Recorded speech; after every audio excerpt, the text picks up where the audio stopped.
Yo, what's up? This the Edge. Today I got my Hall of Fame teammate, number 319, Champ Bailey. You know, on the Create Life podcast, we like to talk about mindset, self mastery, financial freedom, community networking, and lifestyle leisure. And of course, you played 15 years in the league, so you Yeah. embody each one of those. And we just try to motivate, inspire, uplift people, give a little game, give a little insight. Yeah.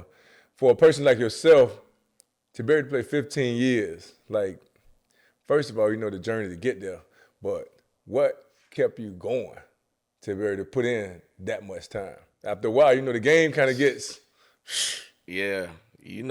So first of all, thanks for having me, bro, because, class of 99, boy, we were, 19. How many of us made it to the hall? Me, you, who else? damn, I know I'm going to forget somebody. I gotta see who made it in the hall, but I that's mean, pretty there's a dope. few that should be in, right? Yeah, There's quite a definitely. few of them. Cause we know Tory Hope coming at some Yeah, point. Tory coming. Um, yeah, man, well, 15 years, you're right. Long It's a time, bro. long time. But I think when we start, like when I got drafted, I think we all had this vision. If I could get to 10, that's great, you know. Mm. But for a corner, that's sort of rare, to get to 10 years and then play beyond at a high level. So really, dog, I just took it one year at a time. I mean, I just love football.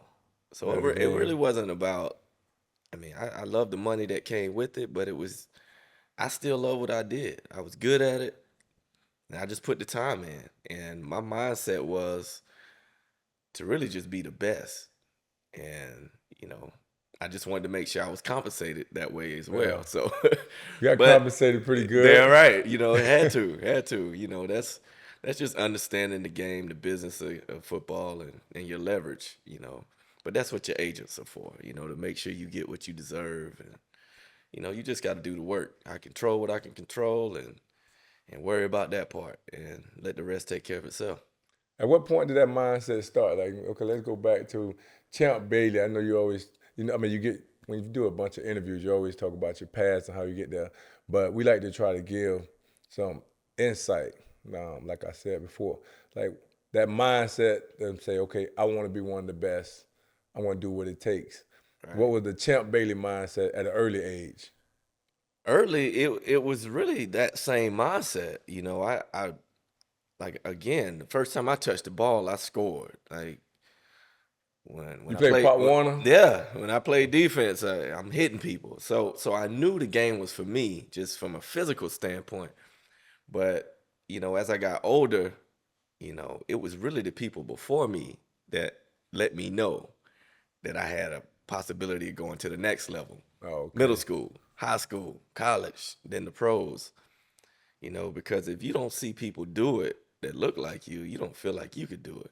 Now, I did see all these pros, the Deons of the world, Dow Greens and Emmett Smiths and all these guys I looked up to as a Right. kid from afar, but they weren't from my neighborhood. They weren't from my hometown, which is a town of less than 4,000 people. What's the So, name of it? Folkestone, Georgia, South Folkestone, Georgia. Georgia. How So, far is that from Atlanta? 4-hour drive from Atlanta, four 4 hours and a south. half. Yeah, South. south near Oh, okay. Jacksonville, actually. So you're almost a Florida boy. Almost. People try Champ to Bailey people almost a try to push Florida me over boy. the border, but I'm a Georgia boy through and through. And where we from, it was sports or nothing.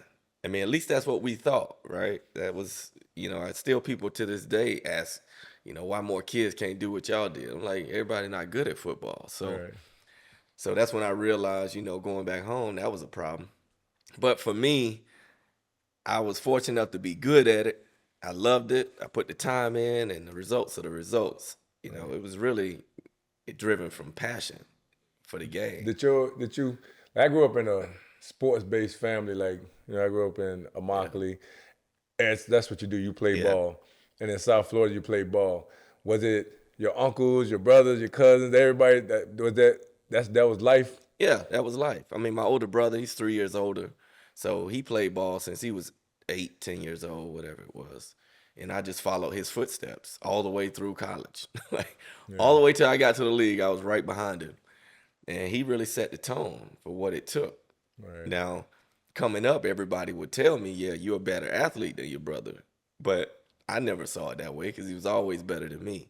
It wasn't Right. until I got to college and then I realized, oh, snap, I do have a better shot than he Yeah. does. But he was my biggest cheerleader at the same time. So it was him, guys like Henry McMillan, he went to Florida. He was a couple years ahead of my brother. But again, that's somebody from my hood that made it. Right. Then he got drafted to the Seahawks in the 7th round. So it was those little inspirations that let me know, okay, I could do this too. I could do it. You got to see that though to really believe you could do it, and that's really what drove me. But did you think Hall of Fame from the beginning, or you just want to just say, let me just make it to the next level? That's it, next level. I mean, Next I level. wasn't thinking Hall of Fame until I would say maybe when I got traded to Denver. That's when I kind of knew I had a shot, Right. but it still took more time and more productive years. Because in Washington, I mean, I was there 5 years. I learned from the best. I had Darryl Green my rookie year through my Oh, fourth that had to be pretty dope through to my come fourth in. year, and then I had Dion my second year. Oh, you got the best of the Yeah, bro. best. So I feel sorry for everybody that don't get there. You know what I Man, mean? So for me, man, I'm like, that's I had the pretty tight. blueprint. I had the Yeah, blueprint. I had that's two pretty first tight. ballot Hall of Famers that were my mentors early in my career. And I just took little pieces and little nuggets from them Man, and went with it. I didn't even think about that. You Yeah. had two of the greatest to just give you all the game. Yeah. All of it. And Darryl Green didn't hold back. I mean, I was a different type of player from him, but there was some things that carried over from his game to my game that I took from him. Just the mindset of using your feet, and he was a footwork guy because he wasn't big. Right. I was all about my hands and my physicality, but he taught me to use my feet and think of it that way. Then Dion comes in and kind of solidifies that notion, like, oh yeah, it's all about your feet. And then I Man, that's see pretty it. tight. Yeah, dog. That's tight, man. To I have was lucky, Dion bro. and Darryl Green. I was It's lucky. like when you being that you was able to be around two people, two of the greatest to ever play the game. Hmm. Like, what did you see the difference of those greats and everybody else during your journey? Like, Oh, what separated, you know, the top tier guys? how they work, what they care about. I think you never know what to expect from somebody so accomplished, right? You got to think when I got with them, they were both already first Right. ballot. They could have retired that day and been first ballot guys. So their careers have been solidified. They won all the Super Bowls they can win and all the accolades. So at that point, it was just all about giving back. But what I noticed about them in real time while they were still in it is they work different. What they pay attention to is just different from the average player. So I just took a lot of that Right. and I just put it into my game. I always felt like whether I worked or not, I was gonna be good, but I wanted to be great. Right. And I just took those tools from the greatest and put it in mine. Man, that's pretty cool right there. Yeah, We got Champ Bailey. He got a chance to be mentored by Dion and Darryl Green. yeah, man. How can you miss? How can I miss? Seriously. That's you're right. Like, how can you miss when you got that kind of tutelage? But then I think what really elevated me was when I got to Denver, and then I had John Lynch my first year in Denver, and it was more about how to be a leader now, because I never really had to play that leadership role in Washington. You But when just I got, quiet, just do your yeah, I job. just do my job. But when I got to Denver, you kind of walk in the door with, all the things you've done. So the younger players are looking at you like, okay, I'm in my 6th year. I still feel like I'm young and fresh. But it was John Lynch showing me all the little things he does to just stay healthy and ready for the next game, how to study, just little things from a safety perspective. Then he leaves, and then Brian Dawkins comes in. So I've had these very accomplished players around me all my career, Right. sort of showing me what it really takes to be a leader, to be accountable, and how to work. And you had to be receptive because Absolutely. one thing I noticed with people that are established, a lot of times you get people or you get players that feel like, oh, I got it. Yep. I don't need to really listen. And it sounds like you took all that in, which that right there is a testament to like why you're so great or why Yeah. you were great playing the game. Because everybody don't receive information, especially when you're already doing your thing. It's hard to sit back and just humble yourself Yeah, sometimes. man. And I see that being an issue with some of the guys Yeah. that's with them not being able to take their game to the next level. Yeah. I think my humility was one of my biggest attributes because if I didn't have that, I wouldn't have taken the things from those guys that I Right. needed. And they're not me, right? They never pretend to be me, but there were certain things that they did that I wanted to emulate. So that was what it was. So I made sure I paid attention. So wait, when you look at players today compared to players in the past, what's the difference you see? Well, I feel like there's a lot of information out there, and what's tricky about it is not all good. You know, like you got a lot of, I mean, you got the internet now, you got social media. You always got to see constant feedback from people that don't matter. Like Yeah. it's a lot of noise, and I think a lot of these kids get distracted, and you start learning things or buying into things that don't pertain to your success or at least contribute to it. So that's what I worry about the most. It's like, Mm. who are they learning from? Do they have a strict regimen about how they get ready for the season? How they train? Just that's what I worry about. And you see it a lot on the younger stage, like high Mm. school, college. But once you get to the pros, man, I mean, you got to find a way to really hone in on what's going to make you great. And Right. and really just block out the noise. It's a little easier when you get in that box in the pros than it is when you're younger. Yeah. How you think with the NIL? Because I know you got your younger son that's playing ball, Hmm. and I know you're in the field right now. I used to do the Pop Warner football thing, high school thing, but now Yeah. my kids are in college. But now you're looking at it from a high school standpoint. I don't, is the state of Georgia allowing kids to get I compensated? mean, I think they've been on the fence. I feel like they've been back and forth, but we're not even at that stage to even worry about that. Obviously, I don't need anybody to give him anything. Right. He's taken care of. So what matters the most is him getting better as a football player. Right. But for me, like NIL is, I mean, it's really just a distraction. You Mm. know, But like they always say you got to be. There's a bunch of money out there. That's it's like it's hard to say Oh, don't okay. get me wrong. I know Yeah. the business. I see the business. So how do you see them tightening it up, or do you see that? Do you see any way things could actually find a happy medium? Yeah, absolutely. So let's just start with high school. The reason I say it's a distraction, I mean in the high school at the high school level, because high schools aren't really generating that kind of revenue, Right. right? NIL, like, it doesn't matter. Like if you made the best hats in the world, you should be able to sell those hats how you Right. see fit. If you could play the piano, like you should be able to make money off that how you Right. see fit, no matter if you playing ball or not. That's what NIL is to me. Like some company wants to take your name and use it. What that got to do with football? Right. Nothing. Total distraction. It's a good Nothing. distraction if done the right way. Yeah, right. Right. That's fine. I think there's nothing wrong with all that. But that's not the main thing. What's the main thing? What's getting you Playing the ball. attention? Playing ball and being great at it. Now in Mm. college, that's a whole different conversation because they doing TV deals. Yeah. They generating massive amounts of revenue. But It's there's like the no pros but already. there's no CBA, right? No Right. collective bargaining agreement that says the players get X. Now we working towards that. And don't think they don't already know what the final solution should be.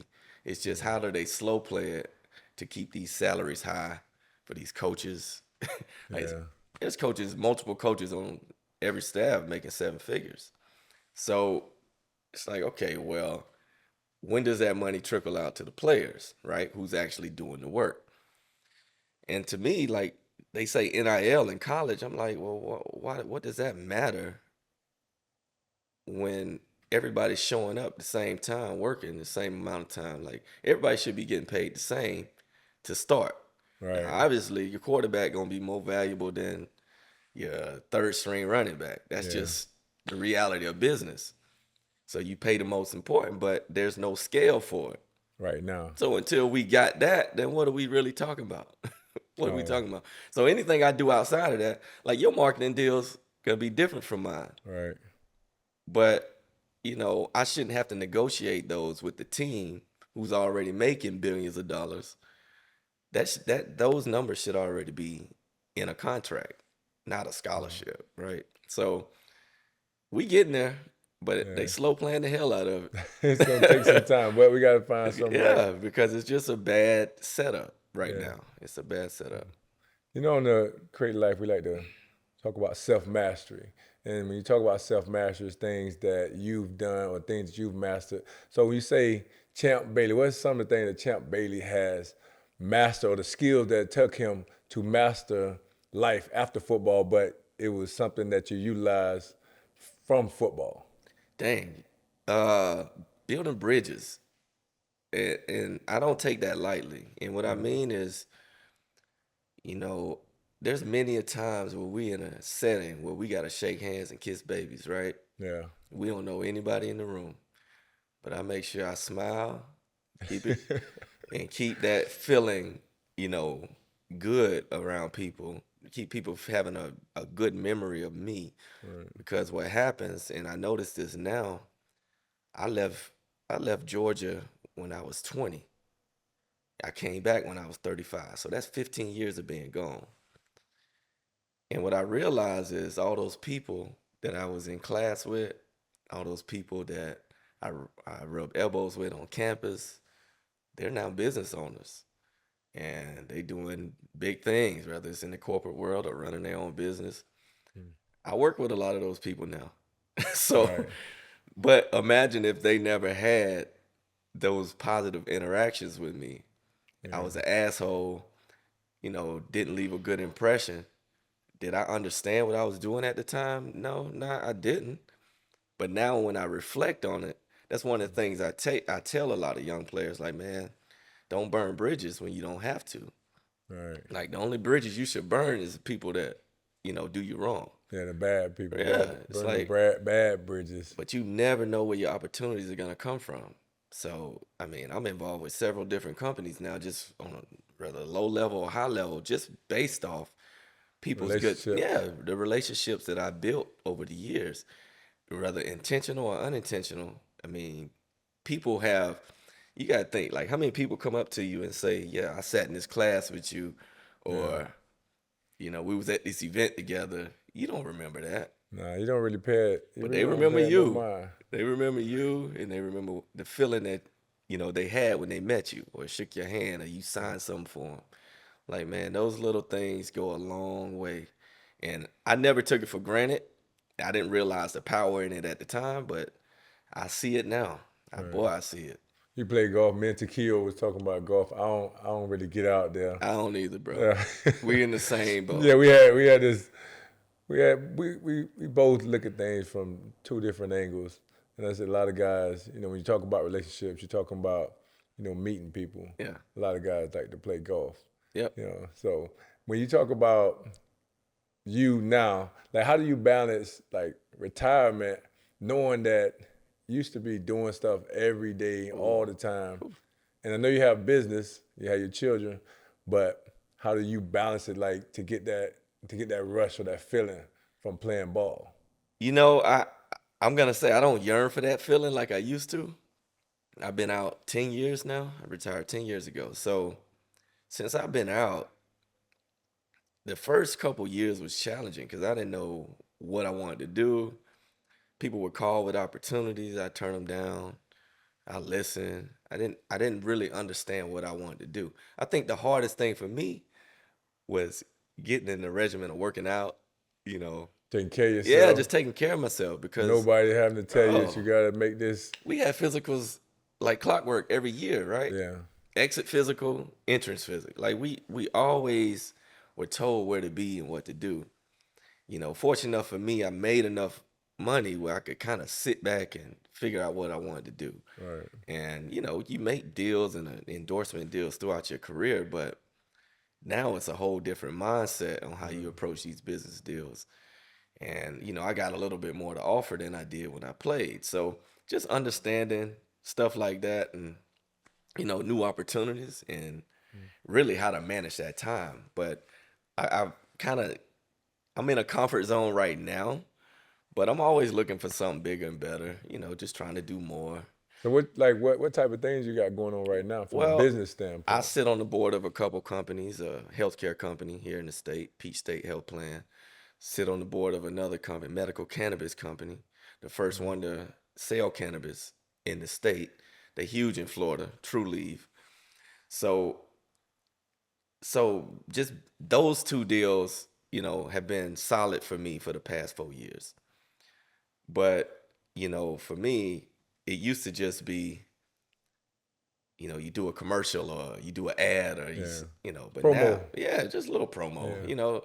all that stuff is good. But now, I see now I can make more of an impact with the companies being on the board and understanding the ins and out of the business.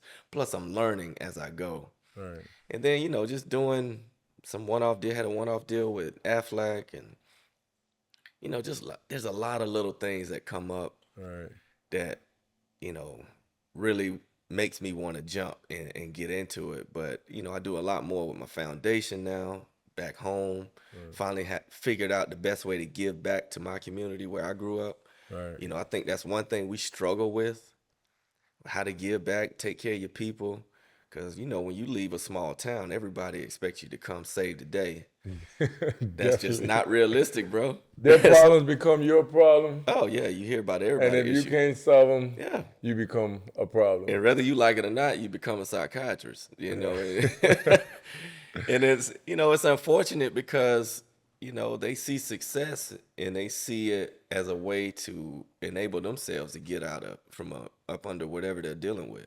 Right. And that's just not realistic, because we all end up back with our hand out, Yeah. all in the same boat once again. And I'm not trying to do that. So, Yeah. just learning, man. There's never going to be a point where I don't learn more about what I'm doing. And, just speaking of Peach State Health Plan, like I got that gig through the connections I made. Like Dale Green, he works for the parent company of this company. So I'm like, that's what really got me in the door. But then I realized, oh, the president of the company's a Georgia guy. So all those things just kind of line up. But it's still up to me when I get in the door to provide value. How you handle it when the Yeah. opportunity But presents. but again, he trusts that I'm gonna do that. Right. But he know you as a person, Right. and he know So what you're again, gonna that's do. those bridges that I built, and he ain't calling everybody Right. for these type of gigs. So I know I was fortunate enough to be in the right place at the right time.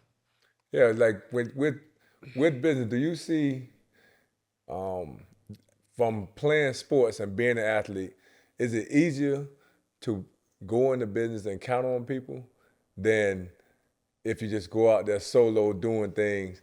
It's like I always say, athletes make the best business people if the athlete has his head on his shoulders. Oh, your team is crucial, right? And how you pick people. One thing I got away from is working with people who don't have some expertise in a certain field. Mm. Like somebody come to you with an idea, like, well, if you ain't already doing it, why in the hell would I bet on it? Like, Absolutely. you got to show me that you're capable. Like, and I made those mistakes. Bring people on. They tell me they could do X, Y, Z, and they can't do A, B, and C.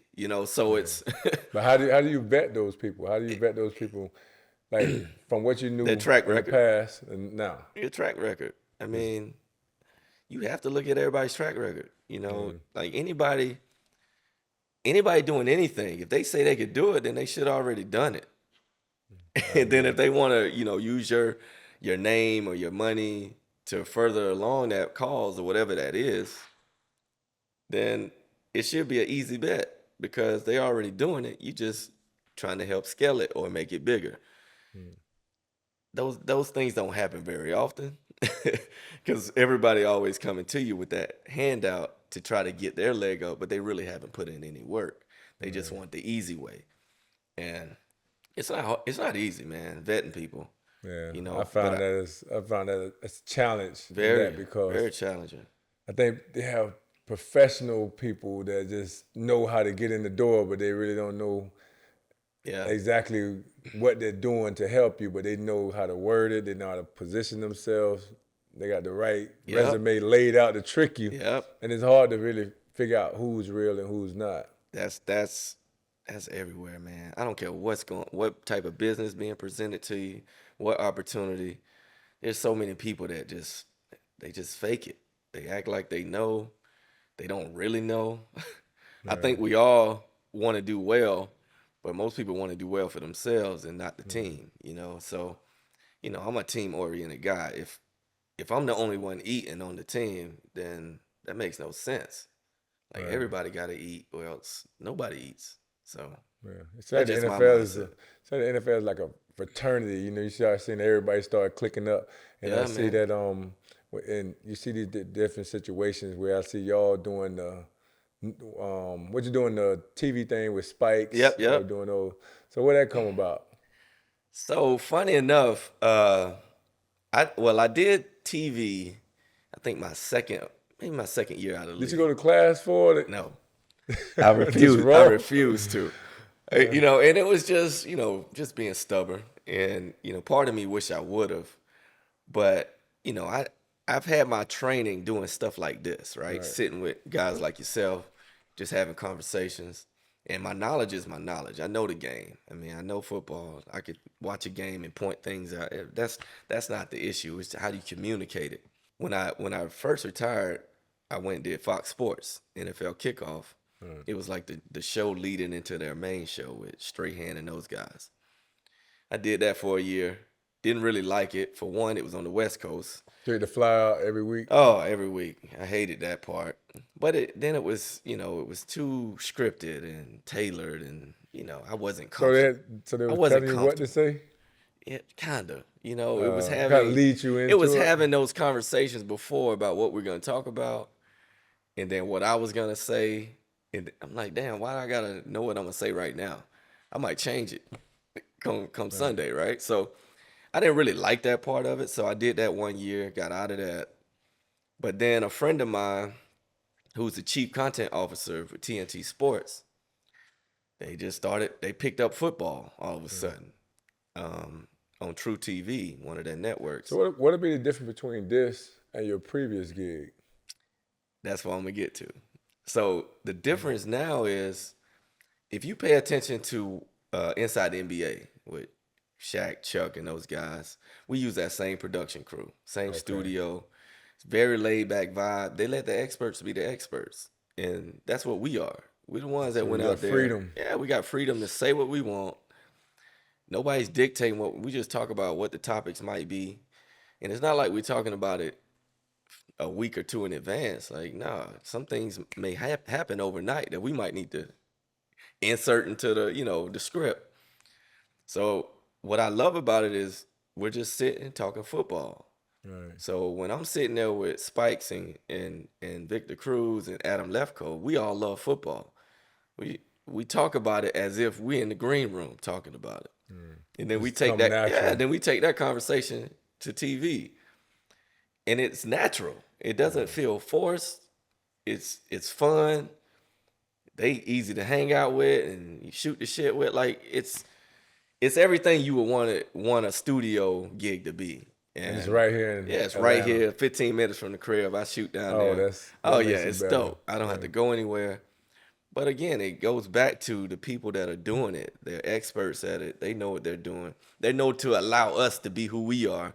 Right. And it creates good content. So I'm just fortunate enough to be around Victor Cruz, who's good at it, Spikes, who's seasoned and been doing it for a while, and Adam Lefko, who's one of the best, at hosting the show. So, man, we got one of the greatest crews. It's just, let's just see if we can stack them up now. All right. On Create Life, we like to talk about community networking, and you're a big community guy. You was talking about going back to Folkestone, Georgia. Hmm. That's the home of the great Champ Bailey. It's like, what's your approach to charity now? Because when you're playing ball, you look at it one way, Yeah, yeah, yeah. but then, charity goes on forever. It never ends. So what's the approach now that you're 15 years Yeah.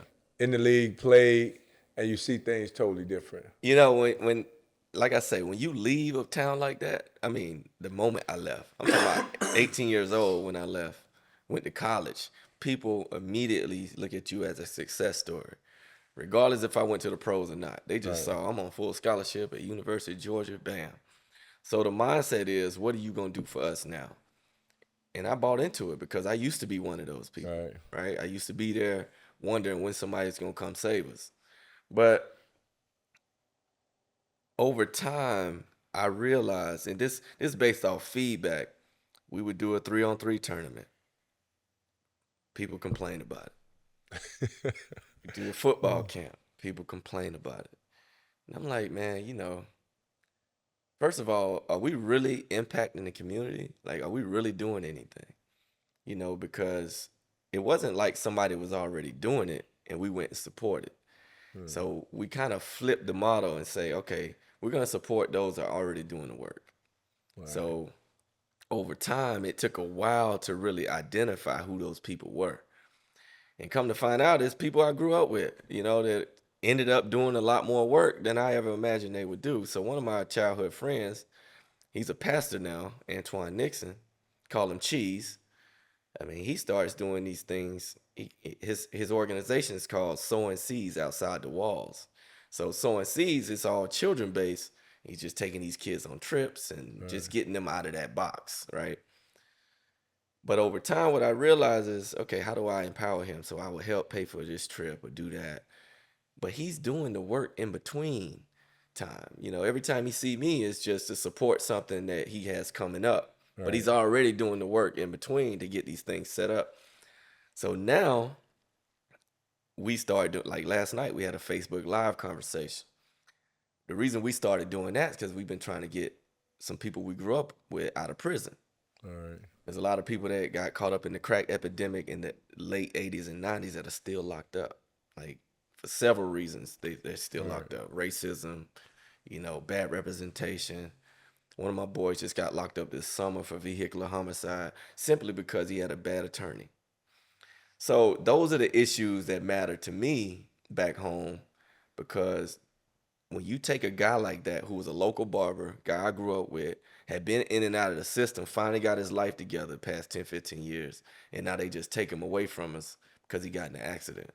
It's like, okay, we got to figure out how to change. Now we talking about changing leadership. Now we talking about who's going to be the new mayor, new sheriff. Like, we trying to You figure out, going deep bro, back hometown. because that's what it takes. Right. Think about it. If you've probably been on a team with bad leadership, bad head coach, Definitely.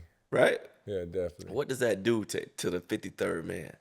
Like, it trickles down. it trickles all the way down. All that shit just roll right downhill.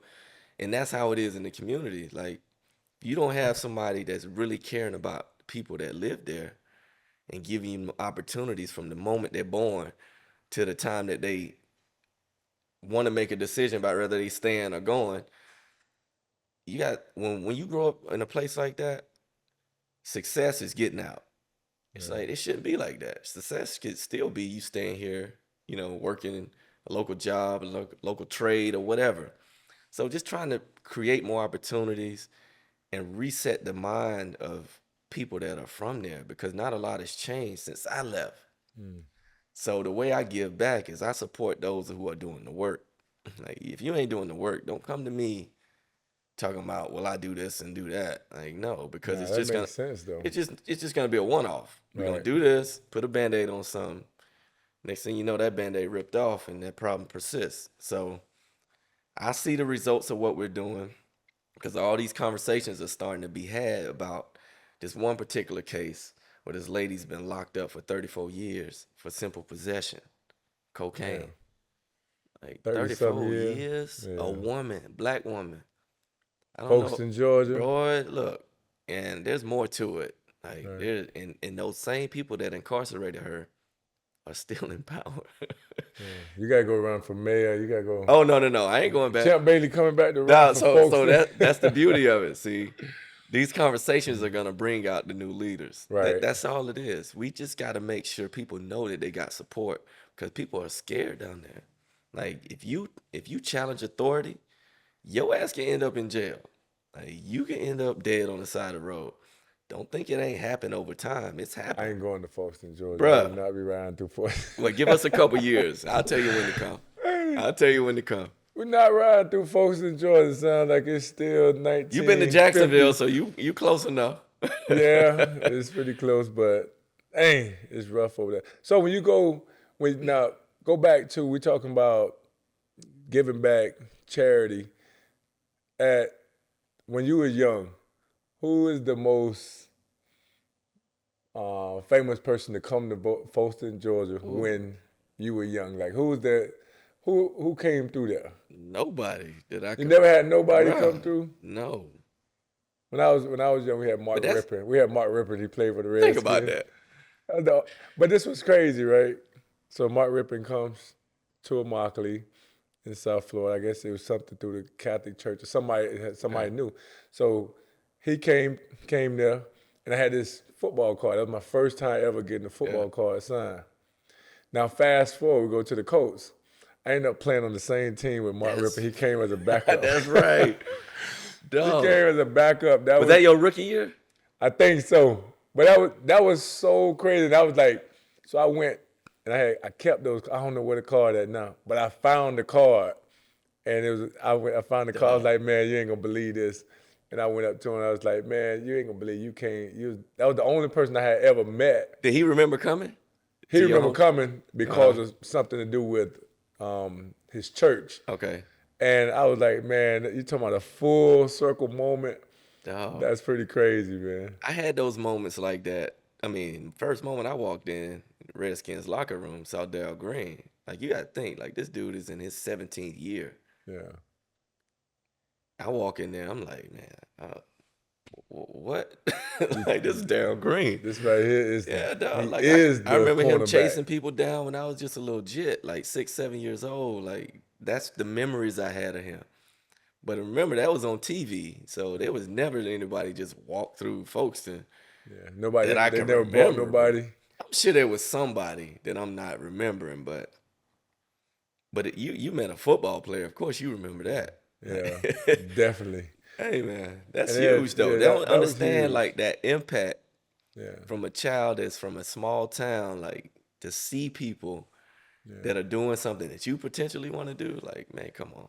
yeah. That's why I used to always try to bring a lot of the guys to they had a celebrity basketball game Yeah, when you have these different events because you don't realize how those things are going to impact the kid. But I got that feeling, so I had to make sure that yeah, I said, look, I got to at least put it that's a out good there, point.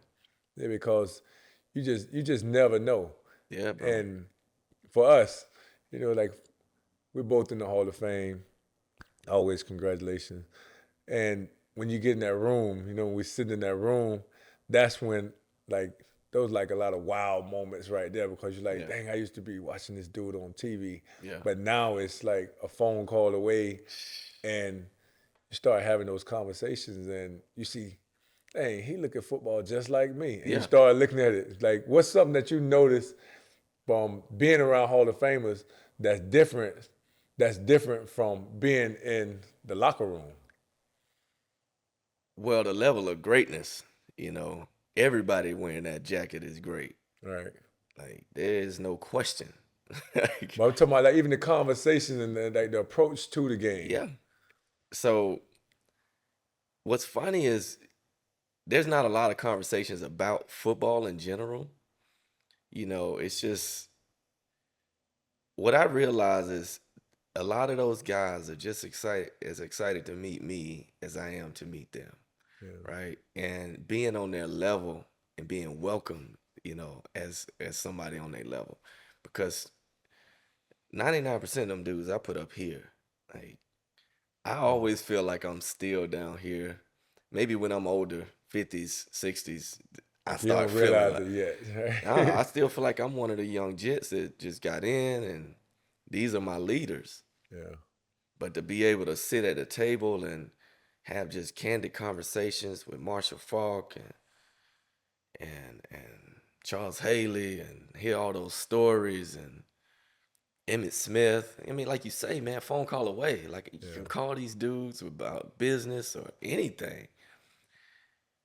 I mean, I pinch myself every time, bro, because Yeah, this is it's not what I was looking to be when I was a little jit. I was just, just to be man, just respected playing the and be game. good at it. Like, just be Yeah, good at the game and be respected was good enough. But now I'm in that room with these dudes on that team with them, and nobody can ever strip that from me. yeah, So dog, I don't know. I get so speechless about it. And when I'm around them, man, I cherish those moments, yeah. you know. And it's just one of them things, man. I don't really know how to think of it because I'm in awe every time I see them. Like a surreal Yeah, man, situation. it's Yeah. it's weird as hell because it's like I'm not supposed to be here. You know what I mean? Man, with all Because that these are work, with all dog. that work. Because when you revere football the way I did, the game itself, I appreciated the game and what it's done for me. And then now I'm sitting amongst the greatest to ever do it.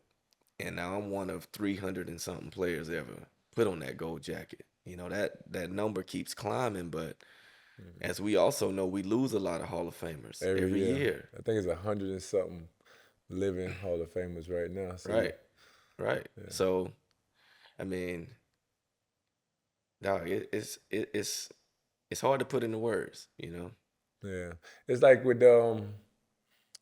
being in that room, it's always it's a special moment. Every time like you go there, you get that little you get that like damn I'm really here. It's Yeah. like when you got that phone call, like how did you go to the I was hotel? in the hotel. I was one Oh, of you the went to the last hotel? ones. I forget, how did you do it?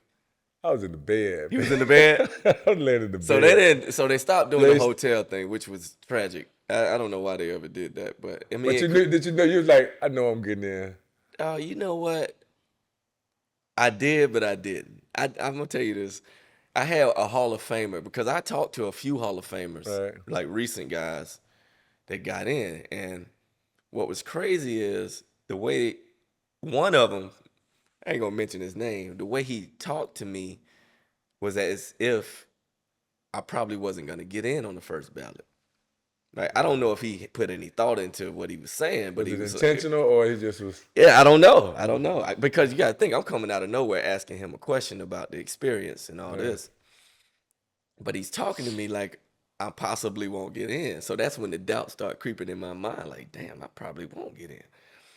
But I knew my resume, you stack it up against any corner, every play, and it stacks up. So I'm Right. like, okay, there's no way I'm not getting in. So You so had the they whole comfort. family there. Yeah, man. Whole family in the hotel. We sitting there, we waiting. And, the phone, if you get a phone call, that means you're not in. Right. So the phone ring a few times. I'm like, man. But it's just people calling, like, you heard anything, this and that. But then I got that loud knock by David Baker, and it was, Yeah. You broke. You it, started. I gotta go back and see if you started crying and all I, that. You I started crying. didn't. I didn't at that time. I didn't. I think I got a little mushy, but not. I didn't Yeah. shed many tears because, again, like, I try not to concern myself with things I can't control. Right. And I really try to pride myself on that. But again, this was one of those moments. This is a life changing moment. But at that point, there's nothing I could do. Like, I don't vote, I don't do anything. So I just got to wait Right. and And wait to just see how. try to keep the nerves in check. And, so when they did knock on the door, I was a little bit calm about it. But, dog, it was a surreal moment because I'm in. Nah, it's official. I'm in with Ed, Tony Gonzalez. These dudes are first ballot with me, and they two are the best to ever do what they did. So Yeah. That was pretty cool. yeah, man. Yeah. So now you got like a validated Hall of Fame career, accomplished as a football player, businessman. Like we like to talk about financial freedom and financial freedom. Like how do you maintain, or what are some of the things you did to maintain status quo to say, okay, I'm not going to be part of the 80% that wasn't able to stay afloat or keep things going in the right direction. It's still challenging. I think just having a solid system, which is what I have, it's solid. But again, opportunities and ideas, they always come at you, Right. whether it's from my own brain or somebody else's. Like they're so I'm always entertaining new things. So it's really trying to maintain some kind of, balance between what I take on that's new that interrupt what I've already built, Right. or how do I take on something to add to what I've already built?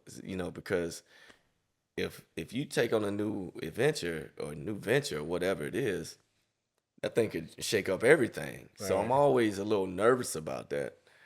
But to me, financial freedom is not needing to go do anything and Right. being able to make money off the money I've already made, which is great. But there's also this thing called life, right? Like you just want to live and go do this and do that, like Create the the life. Be right, outside. right. So you have to. So there's things I want to do, things I'm interested in. So it's you just don't ever know where it's coming from. So I stay open minded, but again, I'm trying my hardest not to interrupt the things I built and things I put in place to protect my family.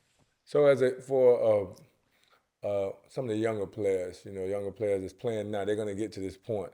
What's some advice you would give them financially to make sure that at the end of their career or when things end from a football standpoint, to make sure that they're in position or that they'll be able to maintain the lifestyle they're currently living. One of the most important things is surrounding yourself with the right people. Whether it's your immediate family, your friends, or whatever. It's people that'll be there next to you, support you if you had $1 or $1 billion. Like it's those type of people. It's hard to come by, right? So keeping your circle small, but also knowing how to keep the main thing the main thing. If football is earning you this paper, make sure you take care of football. Right. So it can take care of you, and then just have a system set up to where it's pretty much unbreakable. Like it's gonna take some bad storm to come through here and really shake up what I built. Right. And dog, and I think most athletes, especially black athletes, we always gonna have that burden to give back. Like Right. people place that burden on us. I welcome it, but it's not gonna be the way everybody else think it should be. It's gonna be the Right. way I feel like it should be done. In collaboration with those that are doing the work. So I would always encourage you, don't bet on anything. It's funny. I just had the same conversation with Pat Surtain, and he got everybody coming at a new contract. Yeah. Everybody coming at him. So it's more how you just bet on things that already working. Like don't go try to help somebody recreate some new idea Right. that you have no passion for, but they do. But do they have the work ethic and the follow through to make it happen and work for Right. you and him or her or whoever it is? So bet on things that are already working, man. There's so much stuff to get into out here. Yeah. But don't go try to do something just because you think it's a great idea for somebody else. Like just focus on things that work and bet on those things and it'll protect you. So throughout your career, what's one of the craziest things that you got involved in or that you spent your money on? You look back and say, "Man, that was dumb." Probably people. That's a People good that, answer, man. That's a bruh, great answer. because I want to believe in the best of people. And that ain't always the case, bro. I don't know, for whatever reason, people tend to bite the hands that feed them all the time. And I don't get it. And because people have an idea how they should be taken care of. And then when you start going down that road, the minute you shut that faucet off or you have another idea how things should be done, well, they done got comfortable. So now Yeah.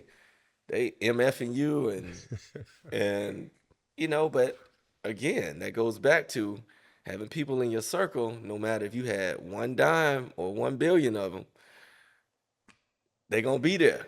Like Right. so for me, it's the people, man. People I bet on along the That's way a great answer. that just let you down, man. Yeah. And I'm all about I'm loyal to people who reciprocate. Like if you taking care of me, I'm taking care of you. Whatever it may be, just hold up your end of the bargain. Like, Yeah. period. That's a great answer, you know. Yeah, we like to talk about lifestyle leisure. So lifestyle leisure on this aspect or this during this point, we like to, you know, what are some of the things that when you say, okay, I worked very, very hard, I position myself, and now this is the time in my life that I get to really enjoy me. What's some of the things that Champ Bailey do to unwind or just kind of pat himself on the back and say, man, look, man, I did that, you know. Well, if you know me, I'm very laid back. I don't like to be out. I like to be home. I'm a No nightlife. homebody. You won't No catch nightlife. Champ Bailey in the club. Not really. It's got to be a special occasion or some reason I'm there. But I really, I, I really take pride now in, obviously taking care of my people because I feel like the way I'm doing it now is better than I've ever done it. So I love to, see my people, you know, at least get a chance to thrive and support that. But for me, man, I'm sitting back. I'm gonna smoke one, and I'm gonna Smoke drink. one. We smoking cigars, hookah. We smoking weed. I'm What you, smoking. I smoke a little weed, oh, you a in the little cannabis business cigar. anyway? Absolutely, right. So that's funny. That opportunity came to me just through my network, right? But it was perfect because most of the time when we think about being in the weed business, we gotta pay to get in. We either Right. trying to open a dispensary or bet on this brand or something, and that takes money. Well, they came to me giving me Oh, money to to be to involved. to get this license for Georgia and giving me the opportunity to be involved. So that I mean, for me, that was a blessing in disguise because I always wanted to be in it, and it's I not think a lot of everybody want to get in. yeah. Everybody want to get in, but it It's a costs lucrative money. situation. It's costs money. It costs a lot to really put your foot in there and really have some significant, I guess, equity in the business. And I was fortunate enough to be in the right place, right time, knew the right people, and ready to take on new business Yeah. because that opportunity came to me. Yeah. So yeah, I smoke a cigar here and there, but yeah, weed is my So with my preference. But so with playing ball, go back to playing ball. I couldn't do the weed thing, but okay, now you go back to being the ball player, Champ Bailey. Would the ball player, would he be as successful as he has become if he was getting high during football season, or when did you say, okay, yeah, this is my thing? this is my thing. It was when I was playing, and it was, I would say, mostly in the off season. But I realized it was my thing because drinking, I never took to drinking as much. Like Right. I'll sip on something. I have a glass of wine and I drink some bourbon here and there, but drinking was never a thing that I really gravitated to because I couldn't perform while I was, Right. hungover or drunk or whatever.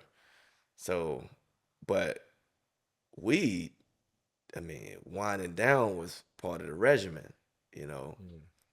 Being comfortable and dealing with pain was We part see of the regimen. a lot of guys have gotten suspended. A lot of guys have gotten put out of the league Yeah. because of that. And now, I don't think they really get tested. I think now is a more they're more open Yeah, to they've those things. evolved, right? It's evolved. Yeah, that's the funny thing, anytime you got a group of black men, we're always gonna be late to the dance. Like that's just it's just how they feel like they gotta hold us back from everything that could benefit us. It's the weirdest thing.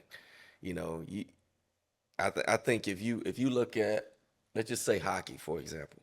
We know a lot of us ain't playing hockey. Mm. They would have turned that corner long before us if they would advocate for it. Like, how many players have advocated for this over the years? A lot. A lot of Yeah. players have, former players mostly.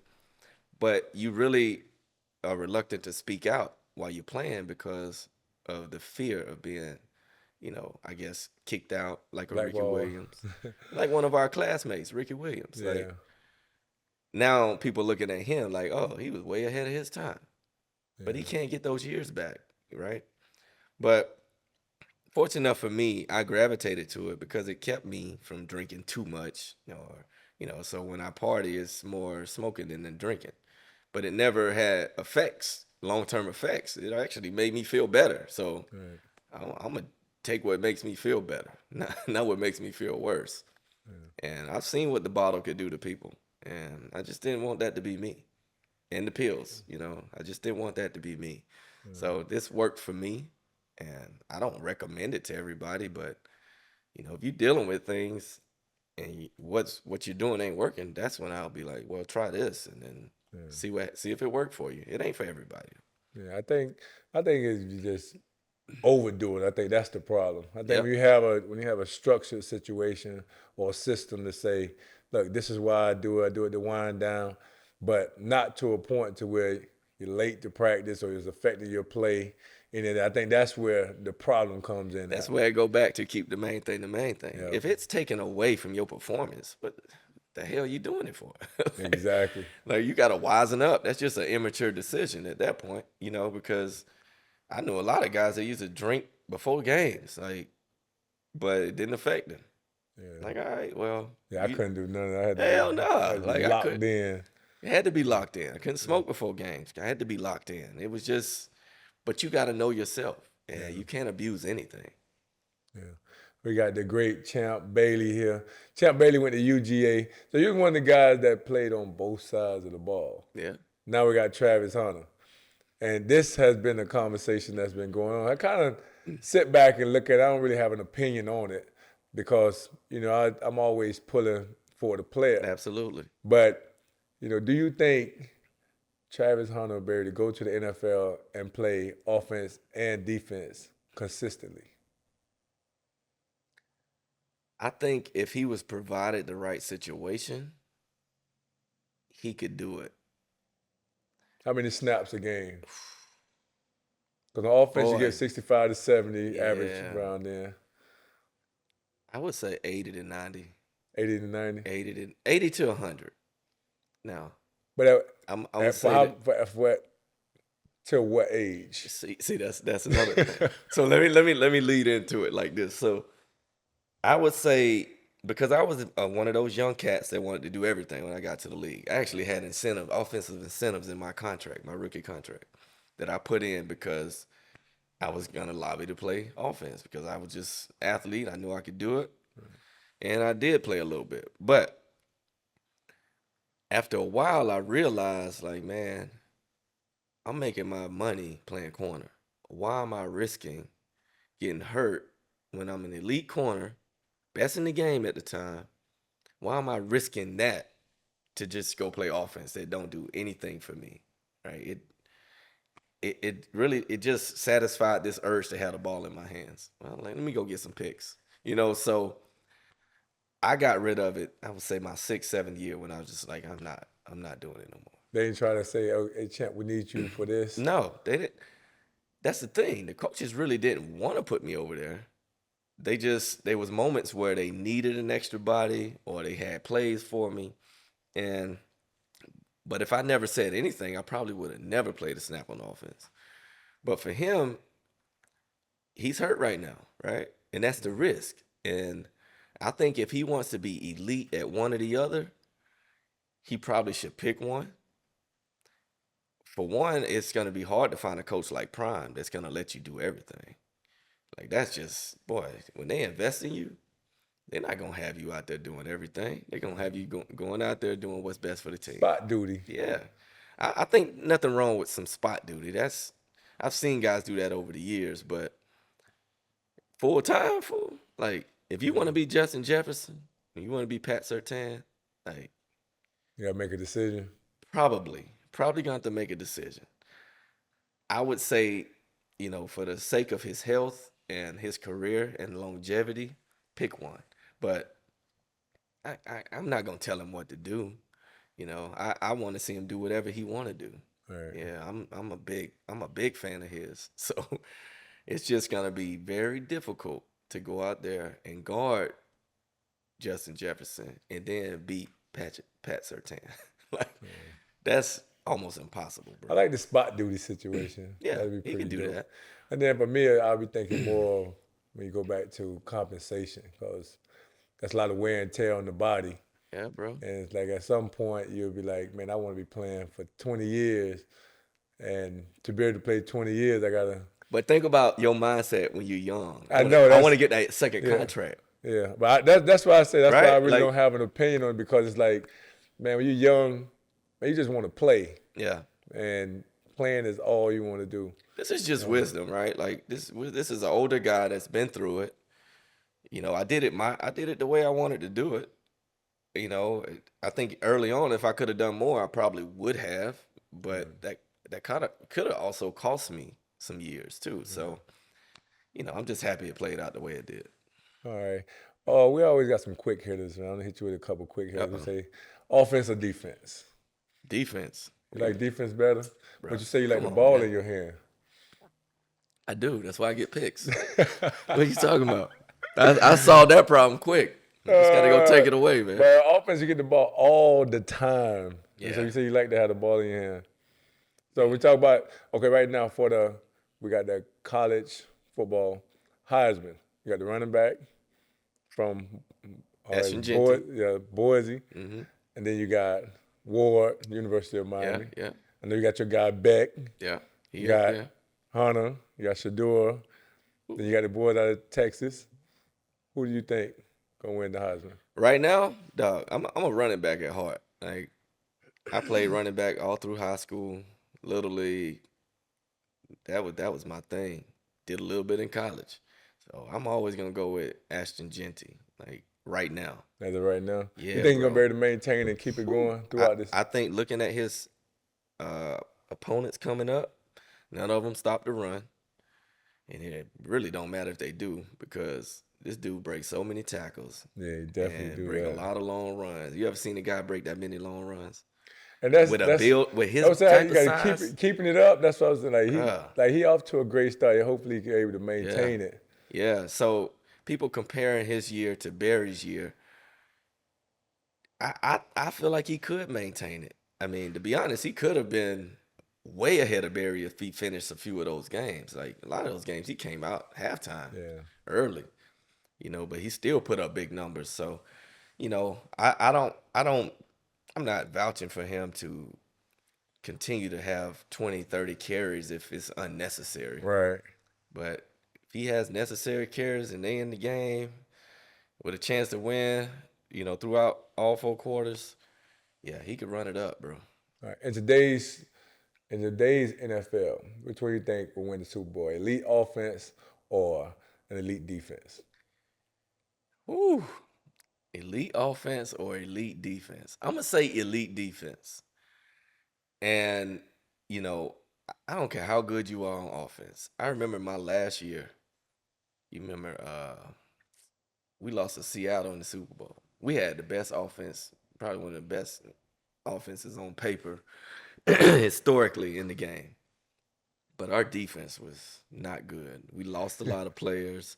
I was old, you know, and that's simply what won it. Legion of Boom really laid the boom on us in that game because They it had didn't guys. matter how good we were on offense. But with the rules, that's the reason I said now you I watch the get it. game kind of transition, Yeah, I get it. and so with the rules now, Yeah, I still think you got to get stops. Like stops are more important than anything.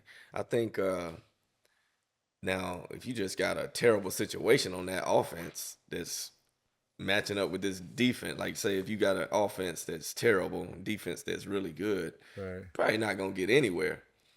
So you got to have a little bit of offense. I was just saying with the But rules because I don't really know the rules no more. elite defense, bro. I'm gonna take elite defense. And Elite defense hit hard. That means they're gonna get a penalty. yeah, They're gonna but you boom can't you. survive if the score 40 to 35 every week, right? Yeah, bro. no defense being 13 to played, 6, 19 to 12, like that. Them the type of games. And then it just, good coaching overcomes, those situations in order to win those games. So Yeah, I agree. We got the great Champ Bailey, man. I appreciate you coming on, Create the Life. And we're gonna continue creating the life you want to live. Obviously, you creating the life you want to live. My man, 1999. yes, and sir. my man in the Hall of Fame. It's me, you, it's somebody. Who else? Tory coming. Tory. Who am I missing? Yeah,